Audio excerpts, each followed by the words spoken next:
नाज़रीन मुझे पोयां जेका बिल्डिंग तव्हां ॾिसो पिया इहा अज़रबैजान जी पार्लियामेंट बिल्डिंग आहे ऐं इन पार्लियामेंट बिल्डिंग में जे इहा ठही हुई हिन नए बाकू अॾजण खां पोइ हिन में 125 मेंबर आहिनि। 90 लख जी आबादी जो ही मुल्क आहे जंहिंजा 125 मेंबर आहिनि। हीअ मशहूरु चौक आहे जिथे मां तव्हांखे ॾेखारींदो वञा त हीअ हिननि जी हिकिड़ी मेन बिल्डिंग आहे। हीअ तव्हां ॾिसो पिया हीअ 2 बिल्डिंग्स ठहियल आहिनि। हिन में हिकिड़ो ऑफिसिस आहिनि ऐं ऑयल एंड गैस कंपनी जो ऑफिस आहे। अज़रबैजान जो सभिनी खां वॾो जेको बिज़नेस आहे उहो ऑयल एंड गैस आहे। तंहिंजे करे हीउ मुल्क तमामु घणी तरक़ी में आहे। 1990 में जॾहिं आज़ादी वरिती वई हुई त हिन मुल्क तेज़ी सां तरक़ी करणु शुरू कई रुॻो पंहिंजे रिसोर्सिस जे करे। हीउ चौक आहे जिथे पोयां ॾिसो टर्किश मस्जिद हिकिड़ी ठहियलु आहे। टर्किश हिते ठाही हुई। टर्किश जो तमामु घणो असरु आहे हिन इलाइक़े में हिन मुल्क में। मुसलमान मुल्क आहे। 80% आबादी मुसलमाननि जी आहे। तंहिंजे करे हिते मुसलमाननि जो ग़लबो वधीक आहे। पर हीअ असां जहिड़ा मुसलमान न आहिनि जंहिंमें घणो करे असां वटि इंतिहा पसंदी हाणे घर करे वई आहे। हिते तमामु लिबरल क़िस्म जा माण्हू आहिनि, सेक्युलर माण्हू आहिनि।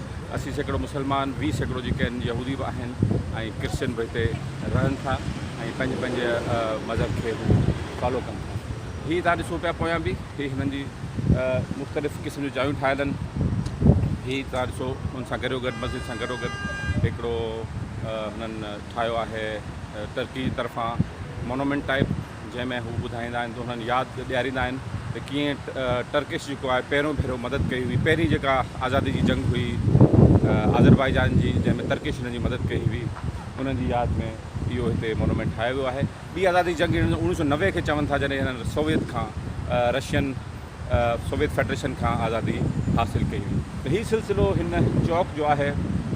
अगेन वरी तव्हांखे ॾेखारियां तमामु ख़ूबसूरत इलाइक़ो आहे।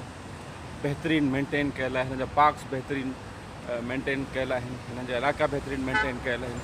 हीअ तव्हां ॾिसो हिन चौक ते मां बीठो आहियां मशहूरु ऐं हिन मां तव्हांखे हाणे ॾेखारियां थो हिन जो फ्लैग जेको आहे फ्लैग आहे ऐं हुते हिकिड़ो यादगिरी मोनूमेंट बि आहे जेको बाहि जंहिंमें ॿरंदी रहे थी।